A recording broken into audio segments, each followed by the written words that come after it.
پہلے ڈالا پڑے.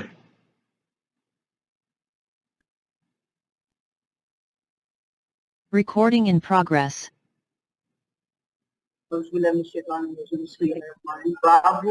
باب التستر فی الغسل عند الناس. بسم اللہ اعوذ باللہ یہ ساری آپ نے پڑھی ہیں؟ جی ہاں جی.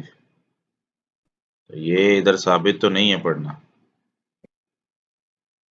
ویسے سب وہ ہر کام شروع کرنے سے پہلے بسم اللہ پڑھنی چاہیے نا، تو بسم اللہ. صحیح ہے. چلو ٹھیک حدیث پڑھیں.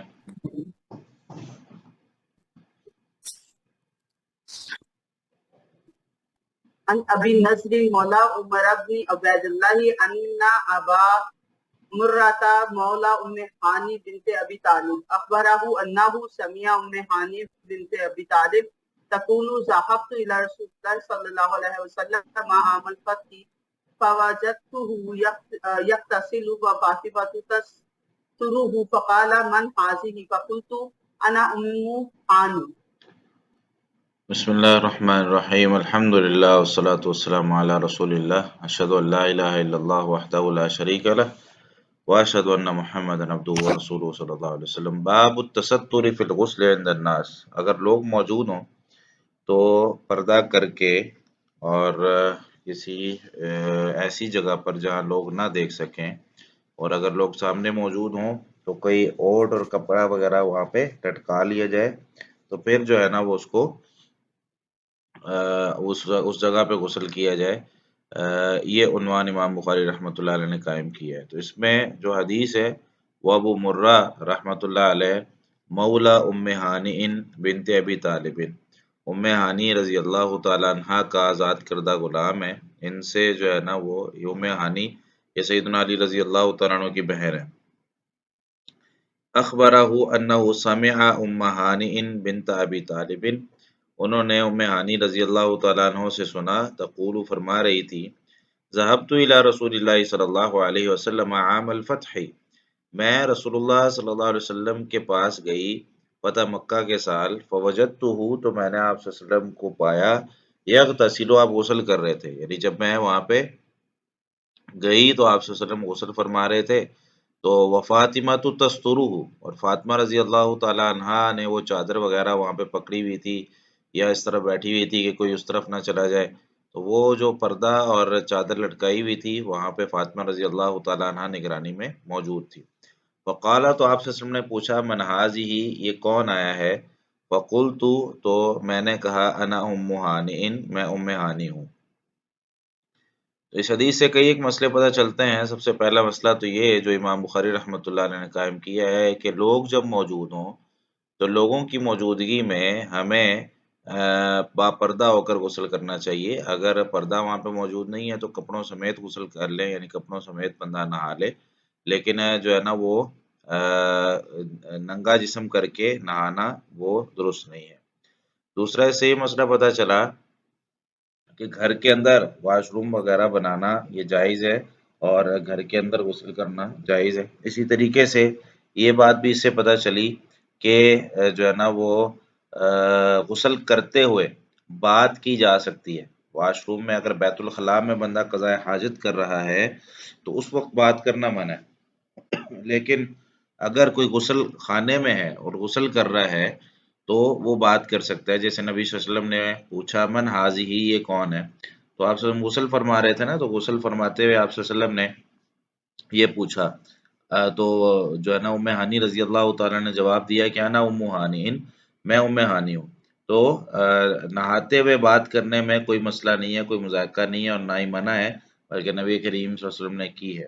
ہاں، بیت الخلاء یعنی قضاء حاجت کرتے ہوئے جب انسان ٹوائلٹ یوز کر رہا ہے اس وقت جو ہے وہ نہیں بولنا چاہیے.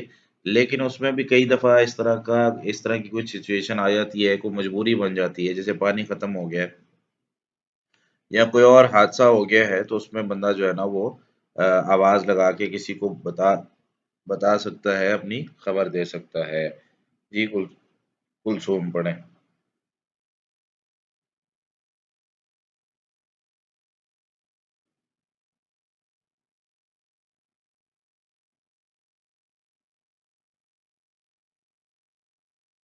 کلثوم باجی نے ہاتھ کھڑا کیا ہوا ہے لیکن آواز کوئی نہیں آ رہی. وعن ابن عباس رضی اللہ تعالی عنہما عن میمونۃ قالت سترت النبی صلی اللہ علیہ وسلم وهو یغتسل من الجنابہ. میمونہ رضی اللہ تعالی عنہا سے روایت ہے، فرماتی ہیں سترت النبی، میں نے نبی صلی اللہ علیہ وسلم کو آپ صلی اللہ علیہ وسلم کو پردہ کیا ہوا تھا، یعنی آپ صلی اللہ علیہ وسلم جب غسل کر رہے تھے، وهو یغتسل من الجنابہ، اس حال میں کہ آپ صلی اللہ علیہ وسلم جنابت کا غسل کر رہے تھے. فغسل یدیہ، تو آپ صلی اللہ علیہ وسلم نے اپنے دونوں ہاتھوں کو دھویا. ثم صب بیمینہ علی شمالہ، پھر اپنے دائیں ہاتھ سے اپنے بائیں ہاتھ پر پانی کو بہایا. فغسل فرجہ، تو آپ صلی اللہ علیہ وسلم نے اپنی شرمگاہ کو دھویا. وما اصابہ، اور جہاں جہاں وہ گندگی لگی ہوئی تھی اس کو دھویا. ثم مسح بیدہ علی الحائط او الارض، پھر آپ صلی اللہ علیہ وسلم نے اپنے ہاتھ کو دیوار پر یا زمین پر مارا. ثم توضأ، پھر وضو کیا. وضوءہ للصلاۃ غیر رجلیہ، اپنا جس طرح نماز کا وضو کرتے ہیں، غیر رجلیہ، اپنے پاؤں اس وقت نہیں دھوئے. ٹھیک ہے، یہ جو لوگ پوچھ رہے تھے نا کہ پاؤں ساتھ دھو لیں تو کیا مسئلہ ہے، تو یہاں پر آپ صلی اللہ علیہ وسلم نے وضو کیا ہے لیکن پاؤں ساتھ اس وقت نہیں دھوئے. ثم افاض علی جسدہ الماء، پھر آپ صلی اللہ علیہ وسلم نے اپنے سارے جسم پر پانی کو بہایا. ثم تنحى، پھر اس جگہ سے آپ صلی اللہ علیہ وسلم الگ ہوئے. وغسل قدمیہ، تو اپنے دونوں پاؤں کو دھویا. تو یہ حدیث پیچھے بھی کئی جگہوں پر گزر چکی ہے کتاب الغسل میں. تو اس میں امام بخاری رحمۃ اللہ علیہ جس وجہ سے اس کو لے کر آئے ہیں وہ یہ والا ٹکڑا ہے کہ میمونہ رضی اللہ تعالیٰ عنہ فرماتی ہیں سترت النبی صلی اللہ علیہ وسلم وهو یغتسل من الجنابہ، میں نے نبی کریم صلی اللہ علیہ وسلم کے لیے پردہ کیا اس حال میں کہ آپ صلی اللہ علیہ وسلم نے جنابت کا غسل کیا ہے. تو غسل جنابت کرتے ہوئے نبی کریم صلی اللہ علیہ وسلم کے لیے پردہ کیا گیا. تو پتہ کیا چلا کہ غسل خانہ یا واش روم یا ایسی جگہ جہاں قضاء حاجت کے لیے انسان نے جانا ہے تو وہ جگہ ایسی ہونی چاہیے کہ جہاں پر بندہ جو ہے وہ با پردہ ہو، اس کے آس پاس جو ہے نا وہ کوئی اس طرح کی چیز موجود ہو. جی پڑھیں کلثوم. السلام علیکم ورحمۃ اللہ. استاد، باب اذا احتملت المرأة اذا احتمل نہیں ہے، عن ام سلمہ. لفظ دوبارہ دیکھیں، تاملت، تاملہ نہیں ہے. جی تاملہ نہیں ہے، تالامہ ہے. سلامت المرأة. ہم، عن ام سلمة ام المؤمنین انہا قالت جاءت ام سلیم امرأة ابی طلحة الى رسول اللہ صلی اللہ علیہ وسلم فقالت یا رسول اللہ ان اللہ لا یستحی من الحق هل علی المرأة من غسل اذا هي تلمت. من غسل، فقال رسول اللہ صلی اللہ علیہ من غسل، من غسل، ہم، جی من غسل اذا هي تلمت. فقال رسول اللہ صلی اللہ علیہ وسلم نعم اذا رأت الماء. باب اذا احتلمت المرأة، عنوان ہے کہ جب عورت کو احتلام ہو جائے تو وہ کیا کرے. کتاب الغسل کے اندر امام بخاری رحمۃ اللہ علیہ حدیث لے کر آئے ہیں. امی جان ام سلمہ رضی اللہ تعالیٰ عنہ ام المؤمنین ہے، انہا قالت، انہوں نے فرمایا کہ جاءت ام سلیم امرأۃ ابی طلحہ، ام سلیم جو کہ ابو طلحہ رضی اللہ تعالیٰ عنہ کی ابو طلحہ رضی اللہ تعالیٰ عنہ کی بیوی ہیں، الی رسول اللہ صلی اللہ علیہ وسلم، رسول اللہ صلی اللہ علیہ وسلم کے پاس آئیں. وقالت، تو انہوں نے کہا یا رسول اللہ، اللہ کے رسول صلی اللہ علیہ وسلم، ان اللہ لا یستحی من الحق، بے شک اللہ تعالیٰ حق بیان کرنے سے شرماتا نہیں ہے. تو میرا ایک مسئلہ ہے جو میں پوچھنا چاہتی ہوں. پہلے انہوں نے ایک تمہید باندھ دی نا کہ بے شک اللہ تعالیٰ حق بیان کرنے سے شرماتا نہیں ہے، تو ظاہر سی بات ہے میرا ایک مسئلہ ہے تو وہ اس کو آپ حل کر دیں. حل علی المرأۃ من غسل اذا هي احتلمت، کیا عورت پر غسل واجب ہے جب اس کو احتلام ہو جائے. فقال رسول اللہ صلی اللہ علیہ وسلم نعم اذا رأت الماء، تو نبی صلی اللہ علیہ وسلم نے ارشاد فرمایا جی ہاں جب وہ پانی کو دیکھ لے، یعنی جب اخراج ہو جائے، عورت سوئی بھی ہے یا مرد سویا ہوا ہے، دونوں صورتوں میں سیم ہی سچویشن ہے کہ خواب میں کئی دفعہ انسان جو ہے نا وہ دوسری دنیا میں پہنچ جاتا ہے. تو اگر تو صبح اس کو اپنے کپڑوں پر پانی نظر آتا ہے یا جو ہے نا وہ کوئی لیس دار مادہ نظر آتا ہے تو پھر تو وہ غسل کرے، اور اگر نہیں نظر آتا تو پھر اس پر غسل واجب نہیں ہے، ٹھیک ہے۔ تو یہاں پر انزال ہونا ضروری ہے احتلام کے اندر۔ تو اس سے ایک مسئلہ یہ بھی پتہ چلا کہ مرد اور عورت دونوں کو ہی احتلام ہوتا ہے۔ اور ایک حدیث میں جب نبی کریم صلی اللہ علیہ وسلم سے پوچھا گیا کہ کیا عورت کو بھی احتلام ہوتا ہے، تو آپ صلی اللہ علیہ وسلم نے فرمایا کہ بھئی اگر احتلام نہ ہوتا تو یہ جو مشابہت ہوتی ہے، کبھی بچہ ماں پہ چلا جاتا ہے، کبھی باپ پہ چلا جاتا ہے، یہ تبھی ہوتا ہے جب عورت کا پانی غالب آ جائے تو بچہ جو ہے نا وہ عورت کے مشابہ ہو جاتا ہے، اور اگر مرد کا پانی غالب آ جائے تو مرد کے مشابہ ہو جاتا ہے۔ اس حدیث سے ایک یہ بھی پتہ چلا کہ عورت کا مرد سے مسئلہ پوچھنا یہ بھی جائز ہے، اس میں کوئی حرج والی بات نہیں ہے۔ جی پڑھیں اگلی حدیث، پڑھیں نائلہ۔ باب عرق الجنوب وان المسلم لا ينجس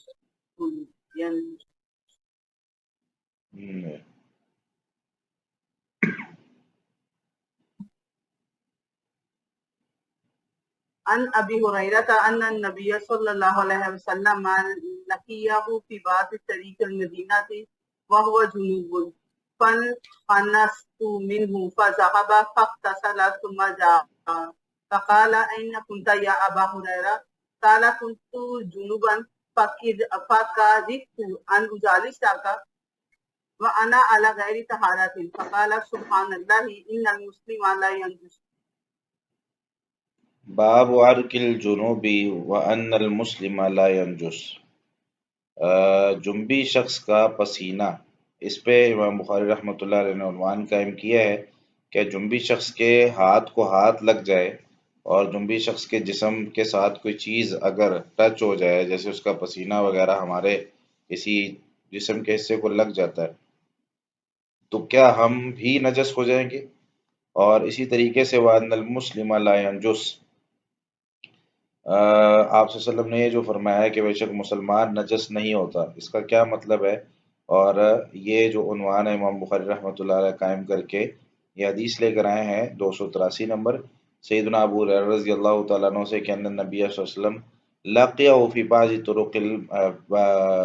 طریق المدینہ وہو جنوبا، کہ بے شک نبی صلی اللہ علیہ وسلم لقیہ، آپ صلی اللہ علیہ وسلم ابو ہریرہ سے ملے، فی بعض طریق المدینہ، مدینہ کے کسی رستے میں، وہو جنوبن، اس حال میں کہ ابو ہریرہ جنبی تھے، تو فرماتے ہیں کہ فن خنست منہ، میں نا ہلکا ہلکا ہاتھ چھڑا کر پیچھے ہوتا رہا، تو میں پیچھے سے نا چپ کر کے آرام سے نکل گیا۔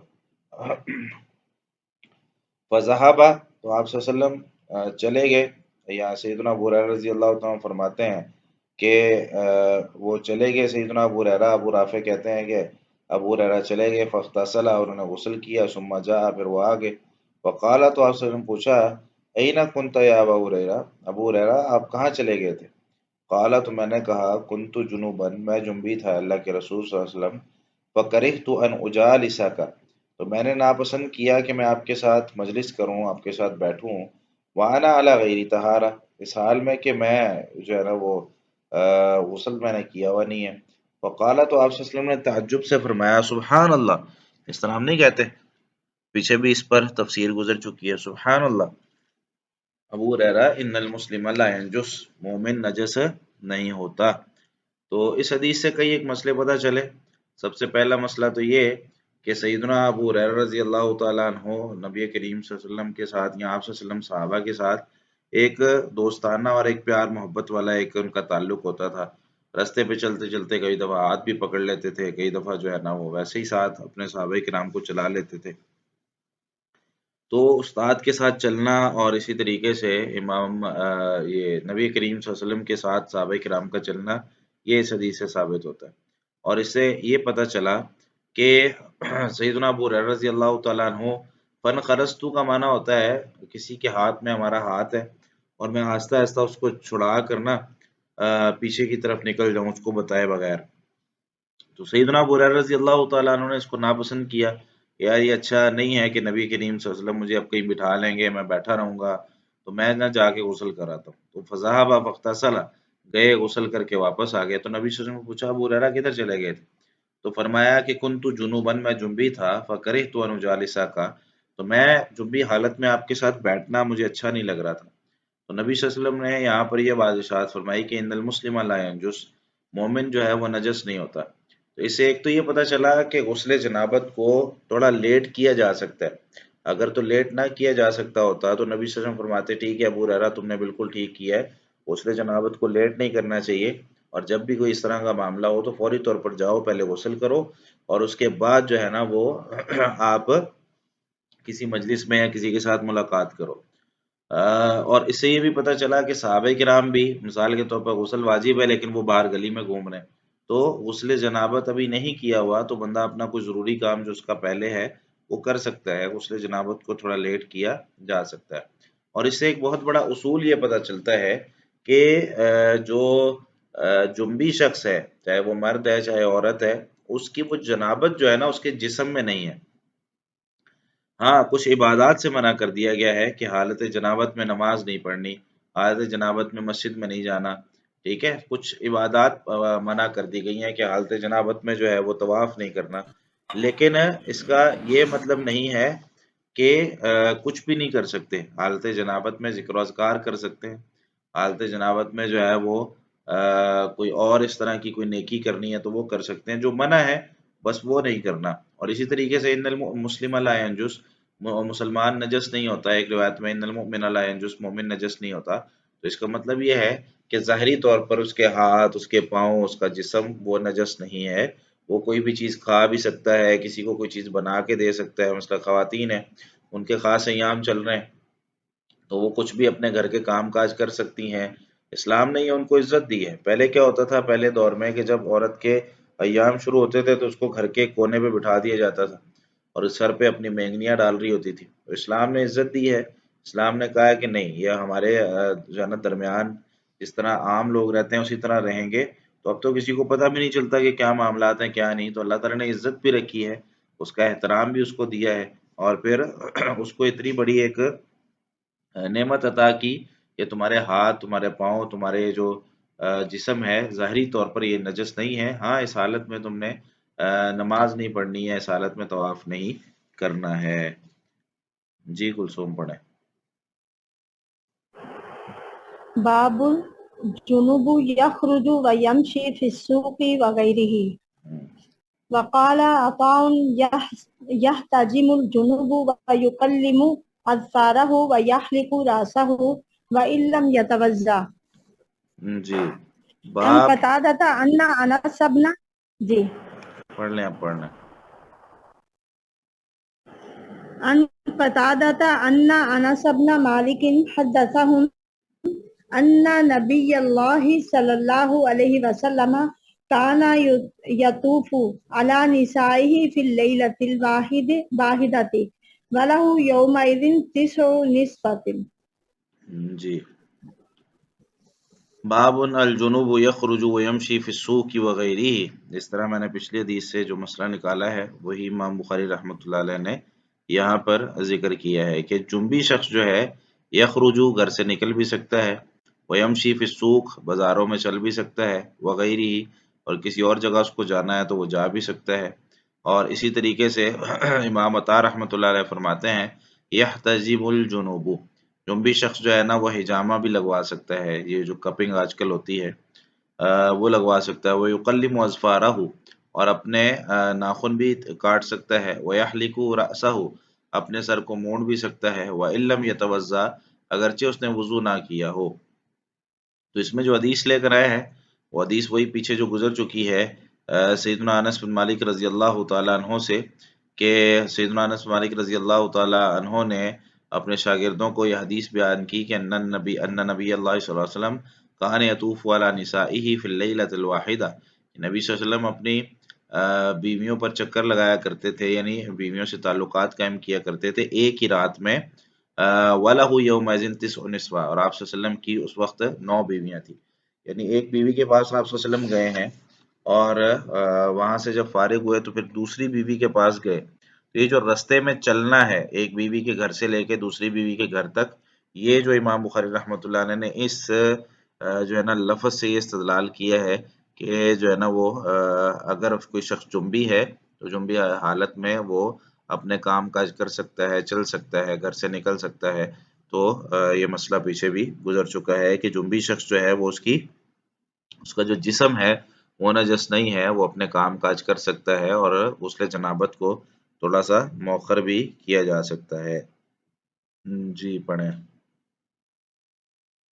نالا. عن ابي هريره قال لقياني رسول الله صلى الله عليه وسلم انا جنوب فاخذ بيدي فمشيت معه حتى قعد فانسللت فاتيت الرحل فاغتسلت ثم جئت وهو قاعد فقال اين كنت يا ابا هريره فقلت له فقال سبحان الله يا ابا هريره ان المؤمن لا ينجس. جی یہ وہی حدیث ہے جو ابھی پیچھے گزری ہے. اس میں بھی امام بخاری رحمۃ اللہ علیہ نے یہی استدلال کیا ہے کہ وہ گھر سے نکل سکتا ہے. سیدنا ابو ہریرہ رضی اللہ تعالیٰ عنہ سے روایت ہے، فرماتے ہیں لاقینی رسول اللہ صلی اللہ علیہ وسلم وانا جنوب، مجھے رسول اللہ صلی اللہ علیہ وسلم ملے تو اس حال میں کہ میں جنبی تھا. فاخذ بیدی، تو آپ صلی اللہ علیہ وسلم نے میرا ہاتھ پکڑ لیا. ٹھیک ہے، اس میں یہ وضاحت نہیں تھی نا کہ ہاتھ پکڑا ہے، تو میں نے فن خنستو سے اس کی تشریح میں بتایا تھا، تو یہاں وضاحت موجود ہے. فاخذ بیدی کہ آپ صلی اللہ علیہ وسلم نے میرا ہاتھ پکڑ لیا. فمشیت معه، تو میں آپ صلی اللہ علیہ وسلم کے ساتھ چلنے لگا. حتی قعد، تک کہ آپ صلی اللہ علیہ وسلم بیٹھ گئے. فانسللت، تو میں وہاں سے جو ہے نا وہ بالکل چھپ کر آرام سے پیچھے ہاتھ چھڑا کے نکل گیا.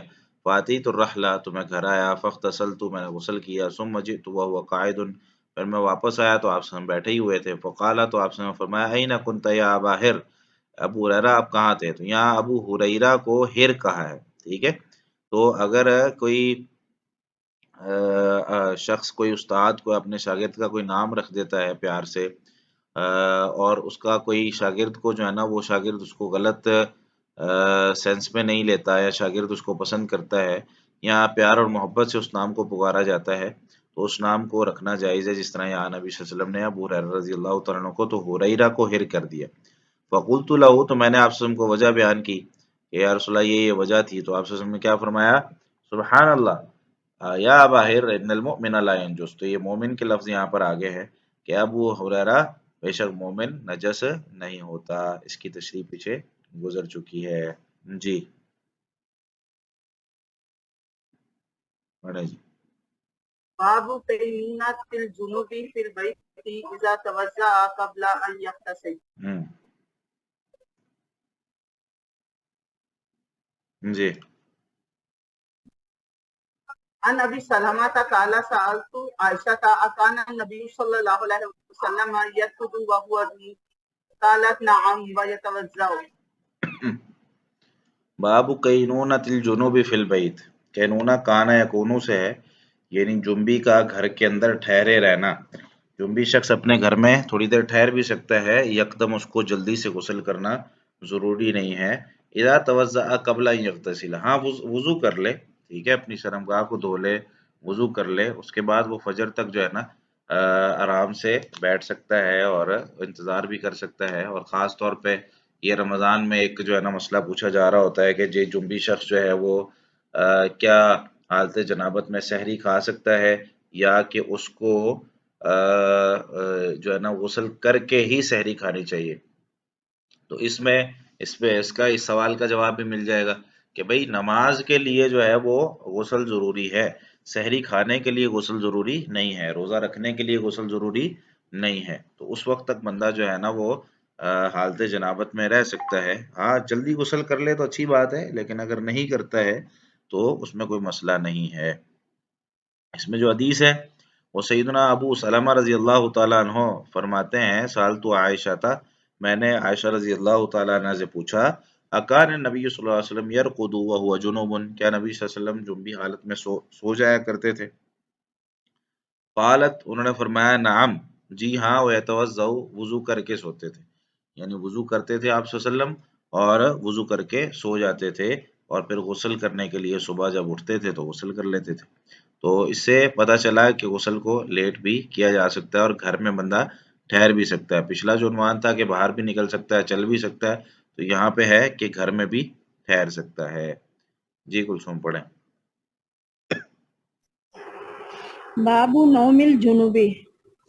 جی ان عمر ابن الخطاب سأل رسول اللہ صلی اللہ علیہ وسلم ایرقد احدنا وهو جنوب قال نعم اذا توضأ احدكم فليرقد وهو جنوب. فلیرقد. فليرقد. باب نوم الجنوبی، جنبی شخص کا سونا. اس میں سیدنا عبداللہ بن عمر رضی اللہ تعالی عنہما فرماتے ہیں کہ ان عمر بن الخطاب رضی اللہ تعالی عنہ سأل رسول اللہ صلی اللہ علیہ وسلم، سیدنا عمر بن خطاب رضی اللہ تعالی عنہ نے رسول اللہ صلی اللہ علیہ وسلم سے سوال کیا، ایرقد احدنا وهو جنوب، کیا سو سکتا ہے ہم میں سے کوئی شخص وهو جنوب، جنبی حالت میں؟ قال، تو آپ نے فرمایا، نعم، جی ہاں، اذا توضأ احدکم، جب تم میں سے کوئی وضو کر لے تو فلیرقد وهو جنوب، تو وہ سو جائے اس حال میں کہ وہ جنبی ہو. جنابت کی حالت میں جو وضو کیا ہوا ہے وہ کام تو نہیں آتا، لیکن یہ ہے کہ یعنی اس سے ہم نماز وغیرہ تو نہیں پڑھ سکتے نا، لیکن یہ ہے کہ اس میں انسان کم از کم اپنی شرمگاہ کو دھو لیتا ہے، طہارت حاصل کر لیتا ہے، ہاتھ پاؤں اور چہرہ یہ ساری چیزیں اچھے طریقے سے اس کو دھو لیتا ہے، تو بہت زیادہ امکان ہوتا ہے کہ انسان جو ہے وہ اس کا جسم اگر کہیں کوئی قطرہ وغیرہ لگا بھی ہے تو وہ بھی انسان بالکل اس سے پاک ہو جاتا ہے. اس حدیث سے یہ بھی پتہ چلا کہ والد صاحب جو ہیں وہ اپنے بیٹے کو اس طرح کے مسائل بھی بیان کر سکتے ہیں. سیدنا عبداللہ بن عمر اپنے والد صاحب عمر بن خطاب رضی اللہ تعالیٰ عنہ سے یہ روایت بیان کر رہے ہیں. تو اس طرح کی حدیثیں، اس طرح کی جو مسائل ہیں وہ ماں باپ اپنی اولاد کو بھی بتائیں اور ان کو سمجھائیں کہ بیٹا اس طریقے سے کیا جا سکتا ہے، اور اس طریقے سے جو ہے نا میاں بیوی کے آپس کے حقوق ہوتے ہیں، تو یہ مسئلہ والدین اپنے بچوں کو سمجھا سکتے ہیں. جی پڑھیں نائلہ.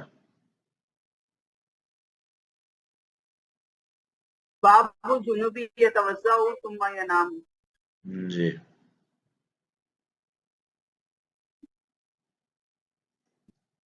عن عروة عن عائشة قالت كان النبي صلى الله عليه وسلم إذا أراد أن ينام وهو جنوب غسل فرجه وتوضأ للصلاة.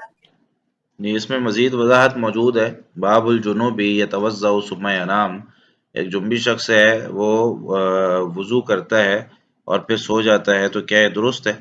اس میں امی جان سیدہ عائشہ صدیقہ رضی اللہ تعالیٰ عنہ فرماتی ہیں، کان النبی صلی اللہ علیہ وسلم اذا اراد ان ینام وهو جنوب، جنبی حالت میں جب سونے کا ارادہ کرتے تو کیا کرتے؟ غسل فرجہ، اپنی شرمگاہ کو دھوتے، وتوضأ للصلاۃ، اور جس طرح نماز کا وضو ہوتا ہے اس طرح نماز والا وضو کر لیتے. اس طرح میں نے پہلے خلاصتاً ذکر کیا ہے کہ شرمگاہ کو دھو لے، طہارت وغیرہ حاصل کر لے اور اس کے بعد وضو کر لے تو پھر وہ سو بھی سکتا ہے اور زیادہ ٹائم بھی گزار سکتا ہے. جی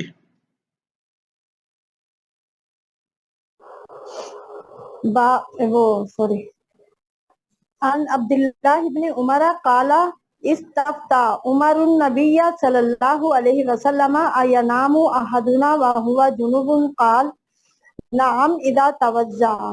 جی وہی آگے بھی پڑھ دوں استاد صاحب؟ پڑھ دیں. قال عن عبداللہ بن عمر انہ قال ذکر عمر بن الخطاب لرسول اللہ صلی اللہ علیہ وآلہ وسلم انہ تصیبہ الجنابۃ من اللیل فقال له رسول اللہ صلی اللہ علیہ وسلم توضأ واغسل ذکرک ثم نام.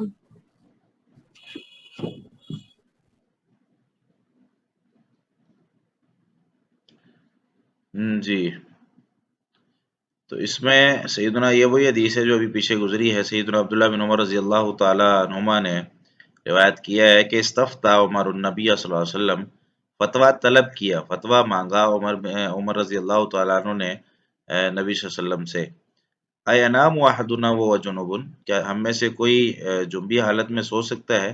قال نعم اذا توضأ، آپ صلی اللہ علیہ وسلم نے فرمایا جی ہاں سو سکتا ہے جب وہ وضو کر لے. اگلی حدیث وہ بھی اسی موضوع پر اور یہی ہے. سیدنا عبداللہ بن عمر رضی اللہ تعالیٰ عنہ سے روایت ہے کہ انہ قال ذکر عمر بن الخطاب لرسول اللہ صلی اللہ علیہ وسلم، سیدنا عمر بن خطاب رضی اللہ تعالیٰ عنہ نے رسول اللہ صلی اللہ علیہ وسلم کے سامنے ذکر کیا کہ انہ تصیبہ الجنابۃ من اللیل، کہ رات کو انہیں جو ہے وہ جنبی ہو گئے تھے، تو پھر کس طریقے سے میں اپنی رات گزاروں، کیا فوری طور پر غسل کروں یا سو سکتا ہوں؟ تو فقال له رسول اللہ صلی اللہ علیہ وسلم، رسول اللہ صلی اللہ علیہ وسلم نے ارشاد فرمایا، توضا واغسل ذکرک ثم نم، وضو کریں اور اپنی شرمگاہ کو دھوئیں۔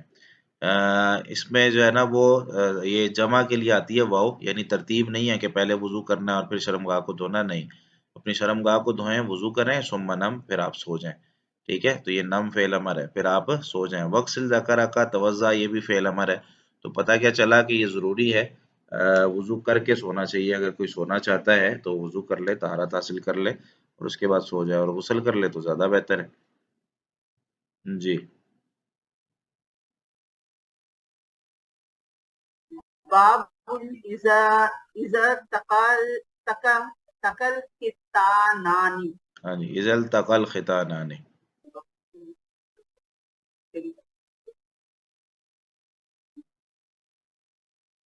عن ابي هريره ان النبي صلى الله عليه وسلم قال اذا جلس بين شعابها الاربع ثم جهدها فقد وجب الغسل تبعه بس ٹھیک ہے، ختم ہو، آگے سند ہے۔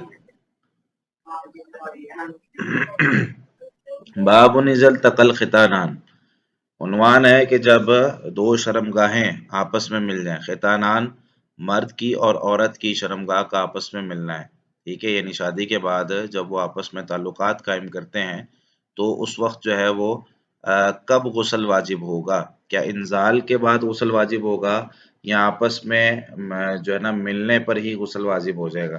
یعنی کئی دفعہ ہو سکتا ہے کہ اس طرح کا کوئی معاملہ ہو جائے کہ میاں بیوی کا آپس میں تعلقات جو ہے نا وہ قائم کرنے کا وقت ہے، لیکن اس میں انزال نہیں ہوا کسی وجہ سے، تو کیا اسی وقت جو ہے نا غسل واجب ہو جائے گا یا انزال کے جو ہے نا بعد غسل واجب ہوگا؟ تو یہ سوال ہے، اس سوال کا جواب دیتے ہوئے امام بخاری رحمۃ اللہ علیہ فرماتے ہیں، سیدنا ابو ہریرہ رضی اللہ تعالیٰ عنہ نبی کریم صلی اللہ علیہ وسلم سے روایت کرتے ہیں، فرماتے ہیں اذا جلس بین شعابها الاربع، جب وہ بیٹھے اس عورت کی چار شاخوں کے درمیان، ثم جہادہا، پھر کوشش کرے، فقط وجب الغسل، یا غسل، تو پھر غسل واجب ہو جائے گا۔ ٹھیک ہے، تو اس میں انزال کا ذکر نہیں ہے، یعنی اگر انزال نہ بھی ہو، صرف کوشش کی ہے اور آپس میں ملاپ ہو گیا ہے تو اس صورت میں غسل واجب ہو جائے گا۔ جی پڑھیں۔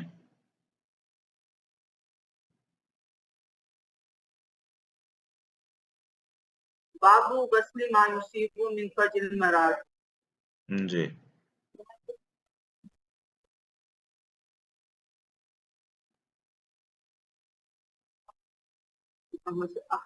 أخبره أنه سأل عثمان بن عفان فقال أرأيت إذا جمع الرجل لامرأته فلم يمني، قال عثمان يتوضأ كما يتوضأ للصلاة ويغسل ذكره، قال عثمان سمعته من رسول الله صلى الله عليه وسلم فسألت عن ذلك علي بن أبي طالب والزبير بن العوام بس ٹھیک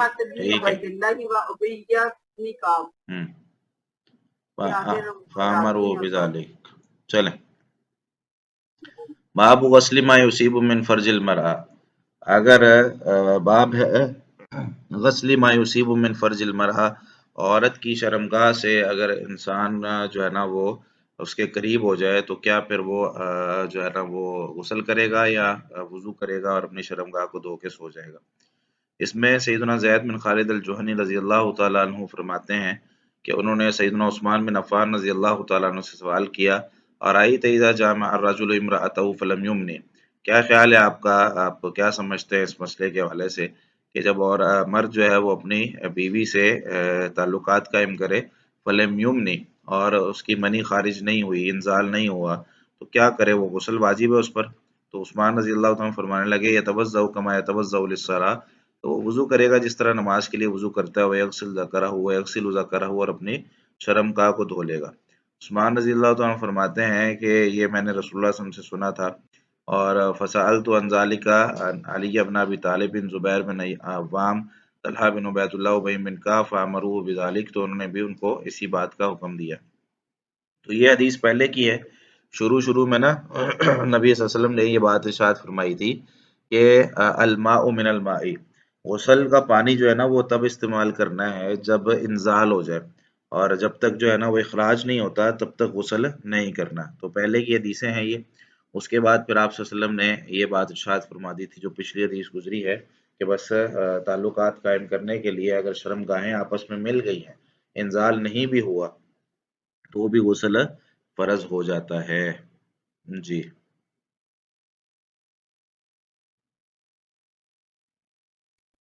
پڑھیں۔ قال اخبرني ابي بن كعب انه قال يا رسول الله اذا جمع الرجل المرأة فلم ينزل قال يغسل ما مس المرأة منه ثم يتوضا ويصلي قال ابو عبد الله الغسل اخوات وذاك الاخر وانما بين لاختلافهم بینا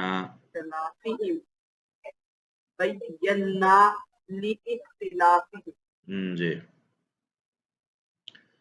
اچھا جی، اس میں سیدنا ابی بن کعب رضی اللہ تعالیٰ عنہ سے روایت ہے، فرماتے ہیں قال یا رسول اللہ، انہوں نے پوچھا ہے اللہ کے رسول صلی اللہ علیہ وسلم، اذا جامع الرجل المرأة فلم ينزل، جب ایک مرد اپنی بیوی سے تعلقات قائم کرے فلم ينزل، اور اس کو انزال نہیں ہوا تو کیا کرے؟ تو نبی صلی اللہ علیہ وسلم نے ارشاد فرمایا یغسل ما مس المرأة منہ، دھو لے اپنی شرمگاہ کو جتنی اس کے جو ہے نا وہ شرمگاہ عورت کو جو ہے نا وہ لگی ہے، یعنی اپنی مطلب شرمگاہ کو دھو لے بس، ثم یتوضا، پھر وضو کرے، ویصلی، اور نماز ادا کر لے۔ قال ابو عبداللہ، امام بخاری رحمۃ اللہ علیہ کی کنیت ہے ابو عبداللہ، امام بخاری رحمۃ اللہ علیہ فرماتے ہیں الغسل احوط، غسل کرنا زیادہ احوط ہے، زیادہ جو ہے نا وہ اچھا ہے، وذاک الآخر، اور یہی آپ صلی اللہ علیہ وسلم کا اور صحابہ کرام کا آخری عمل ہے۔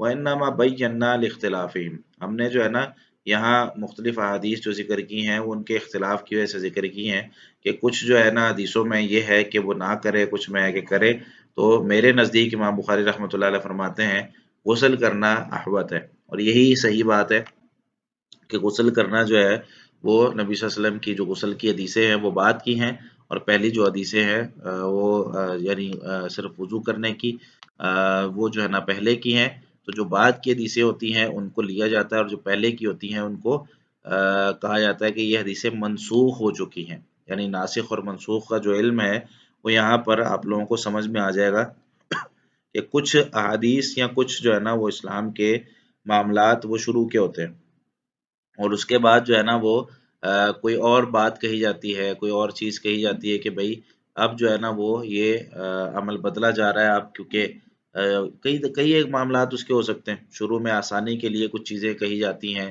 یا ضرورت اس چیز کی ہوتی ہے، مثال کے طور پر جب آپ صلی اللہ علیہ وسلم مدینہ تشریف لائے تو اب کیونکہ بہت سارے مسلمان ہجرت کر کے آئے تھے وہاں سے، تو نبی صلی اللہ علیہ وسلم نے فرمایا کہ بھئی 3 دن سے زیادہ کوئی بھی قربانی کا گوشت جمع نہیں کرے گا، 3 دن تک جتنا کھا سکتے ہو کھا لو، باقی سارا صدقہ کر دو۔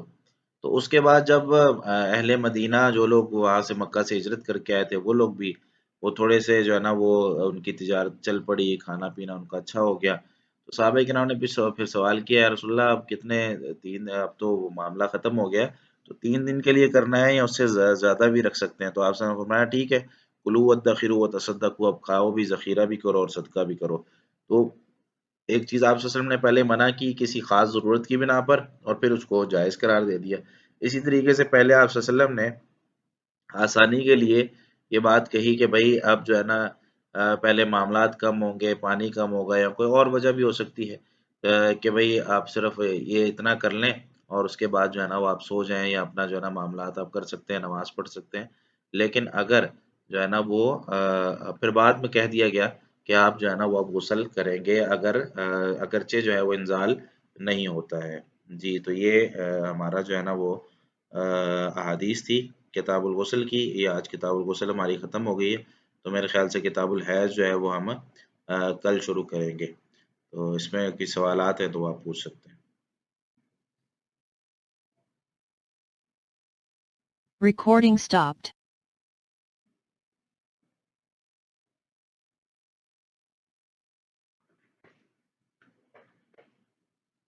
جی مادیہ پوچھے. السلام علیکم.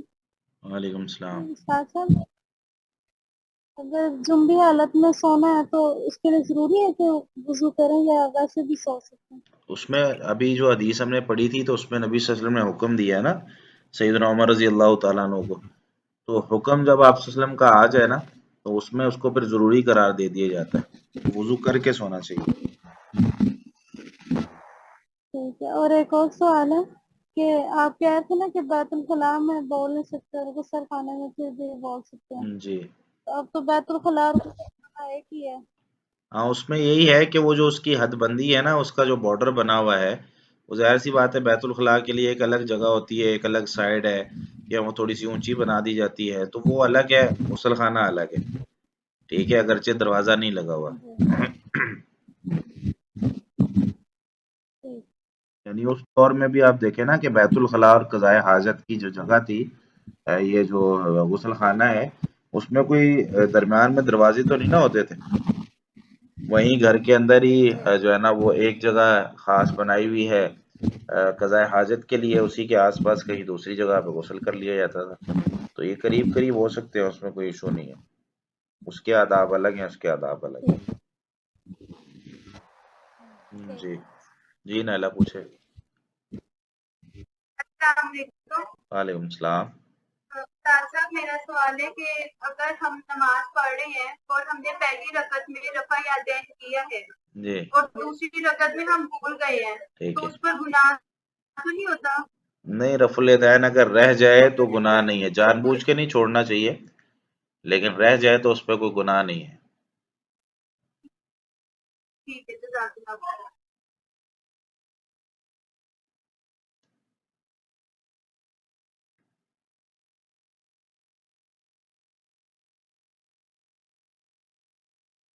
جی کسی کا کوئی اور سوال نہیں ہے؟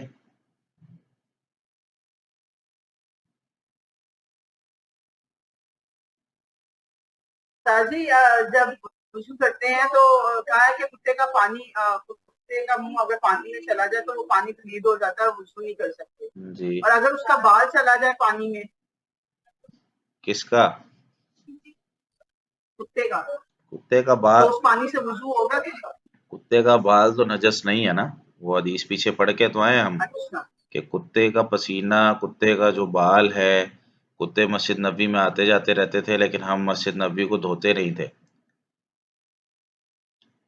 ٹھیک ہے، تو لعاب اس کا جو ہے نا وہ نجس ہے. اگر وہ برتن میں لگ جائے یا کسی کھانے پینے کی چیز میں چلا جائے تو پھر اس کو جو ہے نا وہ نہیں استعمال کرنا چاہیے. باقی اس کے جسم پر اگر ہاتھ لگ جائے یا کپڑوں پہ لگ جائے تو وہ نجس نہیں ہے. باقی کوشش کرنی چاہیے نہ ہی لگائے بندہ، لیکن اگر لگ جائے تو کوئی مسئلے والی بات نہیں ہے، یعنی نجس نہیں ہوتا. ٹھیک ہو گیا. دوسرا یہ کوشچن ہے استاد جی کہ یہ کتوں کو جو پالتے ہیں گھروں میں، ایک طرف پالی کے لیے ہوتے ہیں، ایک ویسے ہی پالتے ہیں اور ان کتا کے جو ہے نا، ساتھ وہ کتا کھاتے گھر بھی میں ہیں. رکھنا، کتا گھر میں رکھنا بہت بڑے نقصان کا باعث ہے. نبی صلی اللہ علیہ وسلم نے ارشاد فرمایا جس نے گھر میں کتا رکھا ہوا ہے نا اس کے ثواب سے روزانہ 1 قیرات کم ہو جاتا ہے.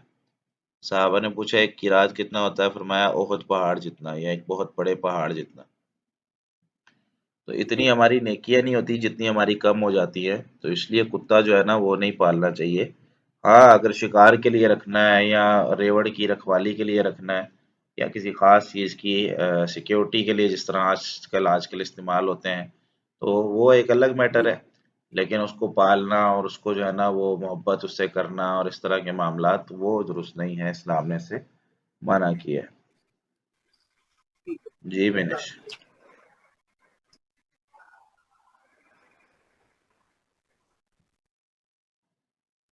جی سوال کر لیں بینش.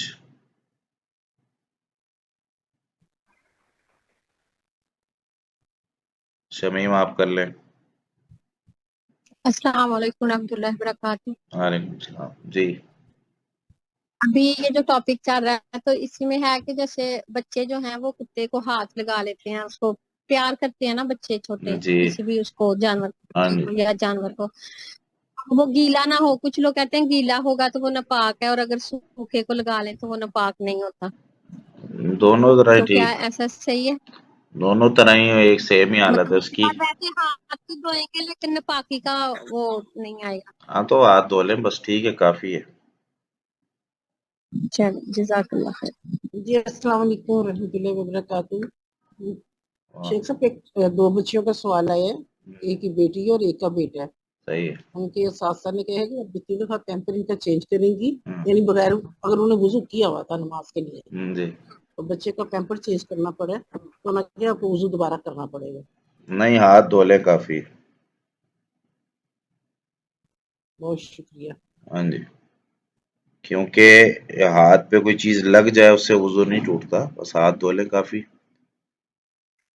جی عائشہ پوچھیں. السلام علیکم ورحمۃ اللہ وبرکاتہ. شیخ صاحب یہ ایک سا کتنا ہوتا ہے؟ اس کی مقدار ایک سا بتا دی. 4 مد ہوتے ہیں. سا مختلف چیزوں کے حساب سے ہوتا ہے نا، کلو کے حساب سے ہم اس کو نہیں لے سکتے. ٹھیک ہے، کلو کے حساب سے اگر ہم اس کو لیں گے تو پھر مختلف چیزیں ہوتی ہیں، اس میں مختلف چیزوں کے مختلف وزن ہوتے ہیں. رمضان میں ہم نے جو ہے نا وہ اس کا کیا تھا، تو کبھی جو ہے نا وہ تقریباً 2.25 کلو بنتا ہے، کبھی 2.5 کلو بنتا ہے، کبھی 3 کلو کے قریب بنتا ہے. تو مختلف چیزوں کے مختلف وزن ہوتے ہیں. ٹھیک ہے، یعنی ایک سا جو ہے وہ 2 سے 2.5 کلو تک بنتا نہیں، ہے. 2.5 کلو کے آس پاس آپ کریں نا. 2.5. اندازن. ہاں، 2.5 کلو.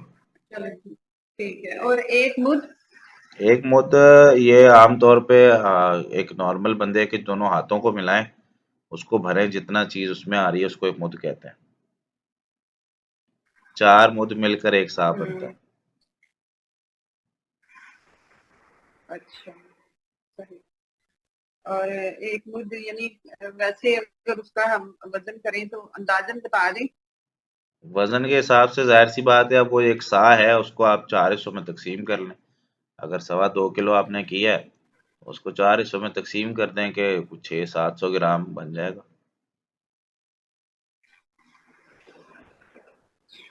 صحیح، جزاک اللہ خیر. جی. جی مادیہ پوچھیں. استاد صاحب یہ جو آپ پیمپر کی بات کر رہے ہیں اس کی کوئی دلیل ہے کس کی؟ کہ مطلب اگر وضو کیا اور پیمپر چینج کریں تو وضو نہیں ٹوٹتا، صرف ہاتھ دھو لیں؟ ہاں تو یہ تو جو کہتا ہے وضو ٹوٹتا ہے، دلیل کس کے ذمہ ہوگی یہاں پہ؟ اصولی اعتبار سے دلیل کس کے ذمہ ہوگی؟ جو کہتا ہے ٹوٹتا ہے یا جو کہتا ہے نہیں ٹوٹتا؟ جو کہتا ہے ٹوٹتا ہے. ہاں تو دلیل تو وہ بھائی صاحب دیں گے نا جو کہتے ہیں ٹوٹ جائے گا. جی تو استاد صاحب ویسے اگر شرمگاہ کو ہاتھ لگ جائے تو وضو تو ٹوٹ جاتا ہے نا کپڑے کے بغیر. ہاں ٹھیک ہے، لیکن وہ ظاہر سی بات ہے، اس کا ایک مقصد ہے. نبی صلی اللہ علیہ وسلم نے یہ بھی تو فرمایا نا، انما ہوا بضاعۃ من. ٹھیک ہے، تو اس میں اگر شہوت سے چھوئیں یا کسی خاص مقصد سے چھوئیں تو پھر ٹوٹے گا نا وضو. ٹھیک ہے، اور بچے کا معاملہ اور ہوتا ہے. بچے کے معاملے میں جو ہے نا وہ والی حدیث نہیں لگے گی. اور اس میں تو کچھ علماء یہ بھی کہتے ہیں کہ اس میں اپنی شرمگاہ کا ذکر ہے. ممسا ذکرہ، ٹھیک ہے، ہو کی ضمیر اس کی اپنی طرف لوٹ رہی ہے، بچے کی طرف نہیں. اگر شہوت کے بغیر چھو لیں تو پھر کوئی حرج نہیں. ہاں اس میں ظاہر سی بات ہے دونوں طرح کی حدیثیں ہیں نا، پھر علماء نے اس کی جو ہے نا وہ تشریحات اور تعویلات کی ہیں کہ دونوں کا کیا مطلب ہے. ایک میں ہے کہ جس نے اپنی شرمگاہ کو چھوا ہے وہ وضو جو ہے نا دوبارہ کرے، اور دوسرے میں ہے کہ اگر کسی شخص نے جو ہے وہ یہ کیا اس کو کہتے ہیں چھوا ہے تو وہ وضو کرے، اور دوسرے میں ہے کہ یہ تمہارے جسم کا ایک اپنا ٹکڑا ہے. تو یہ 2 طرح کی حدیث ہے. اب اس میں علماء کرام اس کا مطلب بیان کرتے ہیں. کچھ کہتے ہیں جی کپڑے کے اوپر سے چھو لے تو ٹھیک ہے، کپڑے کے بغیر چھوئے تو وضو کرے گا. کچھ کہتے ہیں نہیں، شہوت سے چھو لے تو پھر وضو کرے گا، شہوت کے بغیر چھوئے تو نہیں کرے گا. تو اس طرح یہ اس کی دونوں طرح کی حدیثیں جو ہیں ان کی وجہ سے یہ اختلاف ہے، کیونکہ اس میں وجہ نہیں بیان کی گئی. اب وجوہات جو جس طرح کی نکالتا ہے اس طرح کا پھر موقف رکھتا ہے. آپ کو جو دیکھ لیں مناسب لگتا ہے آپ اس کے حساب سے عمل کر لیں. جی نسرین باجی. جی السلام علیکم. وعلیکم السلام. ان بچیوں کو یہ تشویش